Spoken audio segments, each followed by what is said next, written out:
வடக்கிலிருந்து பாட்டிசைத்த வாடை காற்று ஒன்று வாயடைத்து போனதின்று. தஞ்சமடைந்து தங்கியிருந்த நைந்து போன நெஞ்சு கூடுகளுக்கு சாமரம் வீசிய சந்தனமர கிளை ஒன்று பட்டு போனதின்று. மொழி எனும் 20க்கும் மேற்பட்ட கிளைகளில் அமர்ந்து கீர்த்தனைகள் பாடிய கானக்குயில் ஒன்று காணாமல் போனதின்று. செப்டம்பர் மாதம் என செம்மையாய் பாடி வந்த சிங்கார குயில் ஒன்று சிறைபட்டு போனதின்று.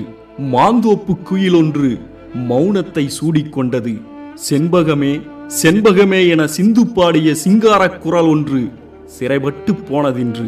கொஞ்ச நேரம் என கொஞ்சிய அலங்கார தேரொன்று அடிசரிக்கு விழுந்ததின்று. நீ பார்த்த பார்வைக்கொரு நன்றி என நீங்கா மயக்கம் தந்த மெல்லிசை மகாராணி மீளா துயில் கொள்ள போனார் என்று.